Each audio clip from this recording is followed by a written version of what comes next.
সরাসরি কোরআন থেকে কথা বলতে চায়। সরাসরি কোথা থেকে কথা বলবো? কথা বলেন। কোরআন থেকে কথা বলে কোনো ভুল, ভেজাল, মিথ্যা? আল্লাহ বলেন যালিকাল কিতাবু লা রাইবা ফীহি।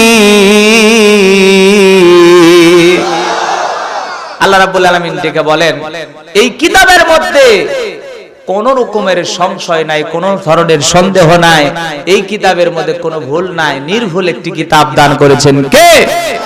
There is no doubt। আমার ভাইয়েরা, আল্লাহ রাব্বুল আলামিন এমন একটা কিতাব দিয়েছেন। আজকে যুব সমাজ এই যে এইগুলো মোবাইল ব্যবহার করে, দেখেন ওদের এই মোবাইলে দেখবেন পাসওয়ার্ড লাগানো আছে, আছে না নাই? পাসওয়ার্ড আছে না? কিছু কিছু যুবক দেখবেন এত প্রকারের তালা মাইরে রেখেছে, এ ভাই এত তালা কে হুজুর? তাই ঠিক থাকে না দিয়েছেন। আল্লাহ বলেন যালিকাল কিতাবুল লা রাইবা ফি, কোনো সন্দেহ নাই, কোনো ভুল নাই, কোনো মিথ্যা নাই। কথা বলেন ঠিক না ঠিক?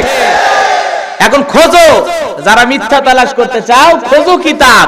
দেখা যাচ্ছে এই পৃথিবীতে মরিস বুখাইলি, তারপরে এই ধরনের বড় বড় মনীষীরা যারা কোরআনটাকে গবেষণা করে যে কোরআনের ভুল বের করতে আসে, আল্লাহ ওদের নিজের জীবনের ভুল বের করে দিয়া কোরআনের ছায়াতলে মাথা নত করে কালেমা গ্রহণ করেছে, কোরআন গ্রহণ করেছে, ইসলাম ধর্ম কবুল করেছে। সুবহানাল্লাহ।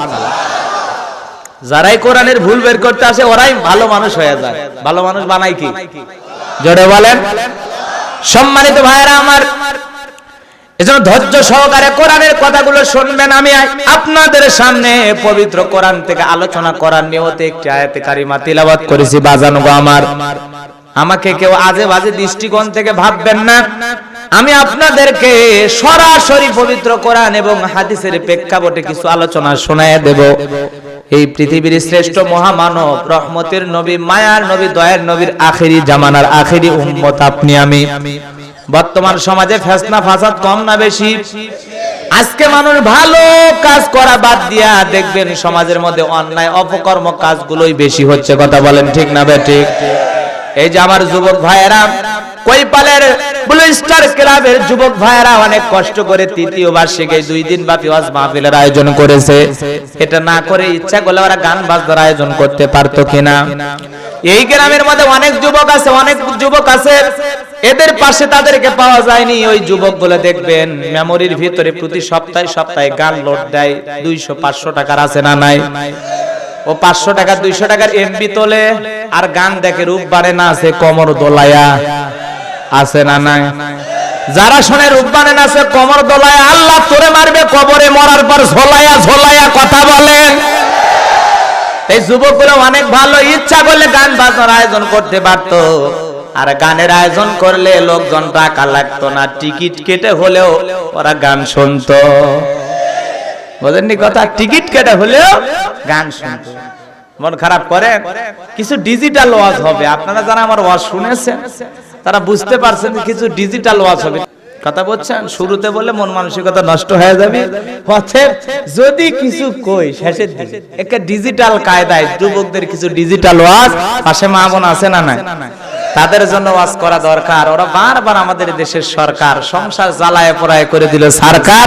আজকে একটু আলোচনার মাধ্যমে হালকা কিছু সাইজ করা দরকার। কথা বলেন ঠিক না ভাই ঠিক? এজন্য মা বোনেরা টেনশন নেবেন না, মা অল্প সময়ের মধ্যে আপনাদের ওয়াজ করে দেব শুরু।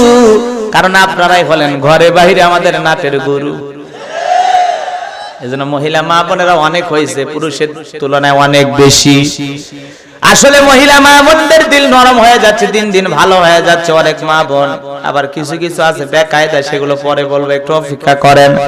আমার ভাইয়েরা, সরাসরি আমি আপনাদের সামনে আলোচনা করতে চাই এই পৃথিবীর শ্রেষ্ঠ মহামানব, রহমতের নবী, মায়ার নবী, দয়ার নবীর জীবন আদর্শ যারা পেয়েছে তারা খাঁটি স্বর্ণমার্কা মানুষ হয়ে গেছে। কথা বলেন ঠিক না ঠিক?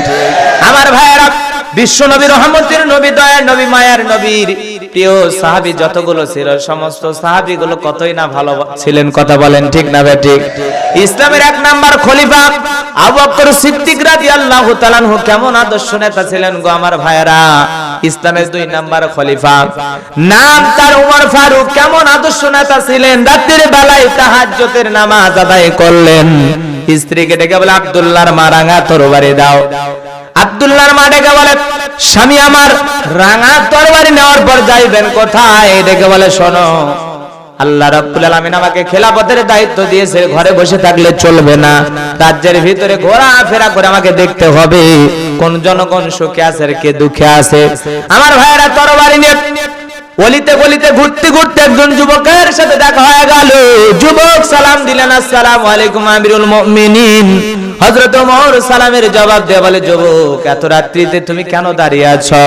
যুবক ডেকে বলে, খলিফা আল্লাহ খেলাফতের দায়িত্ব দেওয়ার পর সারাটা জীবন তো মানুষের বাড়িতে ডিউটি করলেন, নিজের বাড়ির খবর রাখলেন না। ওমর ফারুক ডেকে বলে, যুবক তুমি কি বলতে চাও? যুবক ডেকে বলে, খলিফা আপনার বাড়িতে একটা রক্তাক্ত শিশুর লাশ আছে, লাশ। ওমর ফারুক ডেকে বলে, যুবক তুমি কি বলো?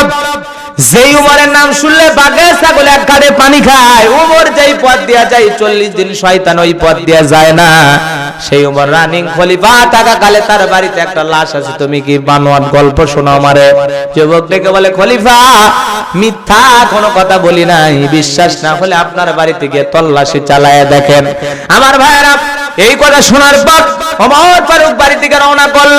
যুবক ডেকে বলে, খলিফা আপনি যদি ওই হত্যাকারী খুঁজে না পান, লাশের প্যাকেটের ভিতরে দেখবেন ছোট্ট একটা চিঠি লেখা আছে, ওই চিঠিটা এই হত্যাকারী সম্পর্কে সামান্য আপনাকে তথ্য দিয়ে সহযোগিতা করবে।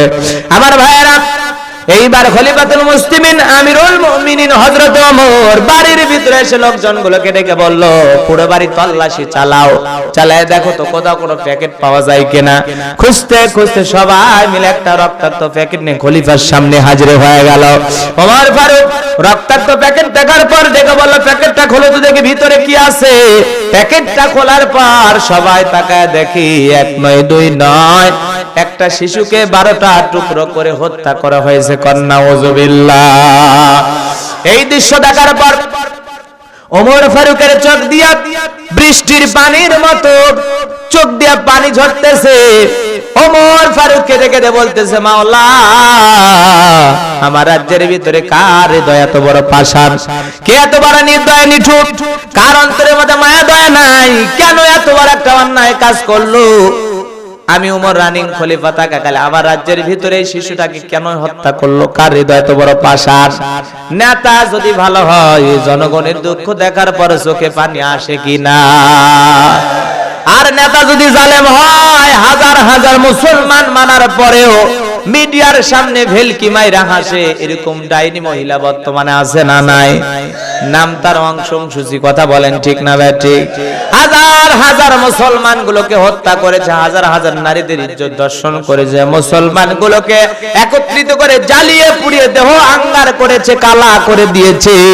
মুসলমান গুলোকে হত্যা করার পর তাদের গোশত গুলো পাতিলে তুলে রান্না করেছে।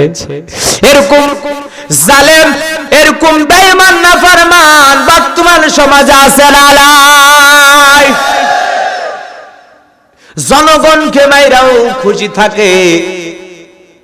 আর কেমন নেতা, জনগণের দুঃখ দেখার পরে চোখে পানি চলে এসেছে। আমার ভাইয়েরা, ইসলামের আদর্শের নেতাদের স্বভাব চরিত্রটা কত সুন্দর ছিল বাজান গো আমার। খেয়াল করে আলোচনাটা শুনবেন। উমর ফারুক এইবার দীপ্ত কণ্ঠে ঘোষণা করলো, দেখো তো প্যাকেটের ভিতরে কোনো কিছু পাওয়া যায় কিনা। ঘোষণা অনুযায়ী প্যাকেট খুঁজতে খুঁজতে একটা চিঠি পাওয়া গেল। চিঠির ভিতরে 2টা কথা লেখা আছে। উমর ফারুক তখন চিঠিটা হাতে নিয়ে ওয়াদা করল, যতক্ষণ পর্যন্ত এই শিশুর হত্যাকাণ্ডের বিচার না করতে পারবো আমি ওমর, ততক্ষণ পর্যন্ত শান্ত হব না। আমার রাজ্যের ভিতরে, সমাজের ভিতরে এই শিশু কার, কে হত্যা করেছে, কেন হত্যা করেছে, কি ছিল এই শিশুর অপরাধ, আর শিশুকে কেন হত্যা করে আমার রাজ্যের ভিতরে রাখা হলো, ওমর ফারুক এই বিচারটা করতে চায়। আপনারা কি শুনতে চান? কারা কারা শুনবেন? 2 হাত তুলে দেখান তো বাজান গো আমার। লিল্লাহে তাকবীর। হাত নামান, আল্লাহ কবুল করুন, যারা বলেন আমিন। আমাদের সমাজে পাট খেতে, ধান খেতে বিভিন্ন জায়গায় লাশ পাওয়া যায়, নর্দমায় পাওয়া যায়, ডাস্টবিনে পাওয়া যায়, আবার সমুদ্রের মধ্যে লাশ পাওয়া যায়। কে হত্যা করেছে, কার লাশ, কেন হত্যা করলো, কোন হাদিস খুঁজে পাওয়া যায় না। কথা ঠিক না ঠিক? এরকম আছে না নাই? ভাইয়েরা আমার, যে কথা বলতে যাচ্ছিলাম খেয়াল করে শুনবেন। সরাসরি আমি আলোচনায় চলে যাই বাজান গো আমার। আমি আপনাদের সামনে পবিত্র কোরআনুল কারীমের 41 নাম্বার সূরা, সূরা নাম্বার কত? 41। মোট আয়াত আছে 54টি, রুকু আছে 6টি। বিশ্ব নবীর মক্কার জিন্দেগিতে এই সূরাটি নাজিল হয়েছে। আমি আপনাদের সামনে 24 নাম্বার পারার 19 নাম্বার পৃষ্ঠার 3 নাম্বার লাইন থেকে একটি আয়াত কারিমা তিলাওয়াত করেছি। আয়াতের নাম্বার হলো 30। এই আলোচনা কবুল করার পর আল্লাহ যেন পার করে দেন ফুলসিরাতের ব্রিজ। জোরে কোন আমিন। আলোচনাটা কি করা লাগবে? কবুল করা লাগবে। কবুল করা মানে বোঝেন? মন খারাপ করতেছেন মনে হয়? কথা বলা লাগবে। আমি করব ওয়াজ, আপনাদের দেওয়া লাগবে আওয়াজ, জোরে আওয়াজ দেবেন। কথা কি বুঝতে পারছেন? আজকে গোলাম রব্বানী যে ওয়াজ করবে এটা কি করা লাগবে? কবুল করা লাগবে।